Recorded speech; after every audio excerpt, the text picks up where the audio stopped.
بیان کیا جاتا ہے کہ چند سال قبل ایک جماعت مانسہرہ سے آگے ایک چھوٹے سے قصبے میں گئی۔ اس جماعت میں ایک شخص ڈاکٹر نور محمد تھا۔ ان کا بیان ہے کہ مسجد سے باہر ادھر کافی لوگ فارغ بیٹھے تھے۔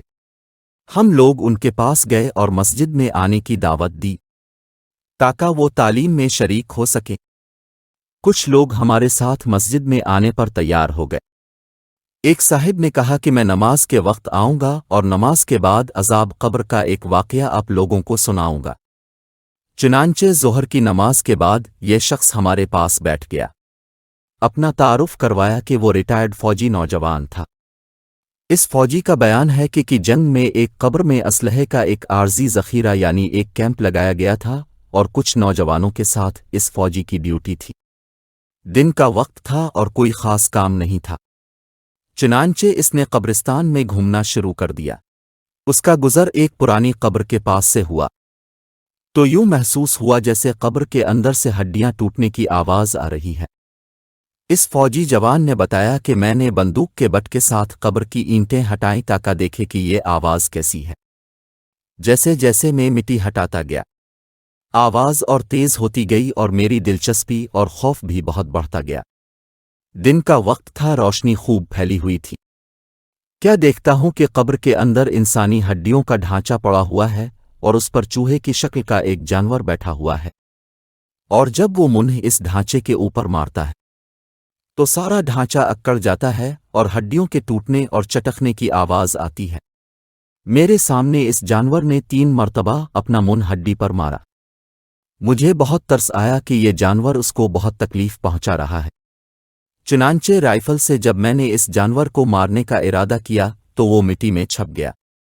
تھوڑی دیر کے بعد وہ جانور قبر سے نکل کر میری طرف لپکا اور میرے اوپر ایسی دہشت سے سوار ہوا کہ میں اسے مارنا بھول کر اپنی جان بچانے کی خاطر بھاگ کھڑا ہوا۔ کافی دور جانے کے بعد میں نے مڑ کر دیکھا وہ جانور میرے پیچھے تیزی سے بھاگا آ رہا تھا۔ قریب ہی پانی کا ایک گڑھا تھا۔ اس جانور سے بچنے کے لیے میں اس جوہڑ یعنی گڑھے میں داخل ہو گیا۔ میں نے پیچھے مڑ کر دیکھا کہ جانور جوہڑ کے کنارے پر آ کر رک گیا ہے اور کچھ دیر کے بعد اس نے اپنا منہ پانی میں ڈال دیا۔ یکدم پانی کھولنے لگا۔ میں بھاگ کر جوہڑ سے نکلا۔ میری ٹانگیں جل رہی تھیں، بہت جلد سرخ ہو چکی اور آبلے پڑ چکے تھے۔ درد کی شدت سے میرا چلنا محال ہو گیا تھا۔ میں نے اپنے ساتھی کو آواز دی تو جب میں نے پیچھے موڑ کر دیکھا تو کچھ نہ تھا، بلکہ وہ جانور غائب ہو چکا تھا۔ چنانچہ مجھے ایبٹ آباد کے ہسپتال میں داخل کروا دیا گیا اور پھر وہاں سے راولپنڈی کے بڑے فوجی ہسپتال میں منتقل کر دیا گیا۔ میری ٹانگوں کا گوشت گلنا شروع ہو گیا تھا۔ ہر وقت بدبودار پیپ اور خون رستا رہتا تھا۔ کسی علاج سے افاقہ نہیں ہوا، مگر مرض بڑھتا گیا۔ جیسے جیسے دوائی لگتی رہی ویسے ویسے جسم سے گوشت علیحدہ ہوتا گیا۔ اس وقت دونوں ٹانگوں کی صرف ہڈیاں بچ گئی ہیں۔ گوشت آہستہ آہستہ گل کر علیحدہ ہو چکا ہے اور ہر وقت مردے کی سی بدبو آتی رہتی ہے۔ پھر اس شخص نے ہمیں اپنی دونوں ٹانگیں دکھائی جن پر پٹیاں بندھی ہوئی تھیں۔ اللہ معاف فرمائے۔ اللہ تعالی ہمیں قبر اور جہنم کے عذاب سے محفوظ رکھے، آمین۔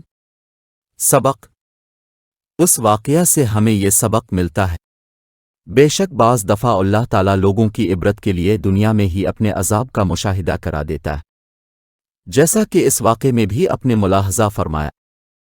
اللہ تعالیٰ ہمیں اعمال صالح کرنے کی توفیق عطا فرمائے۔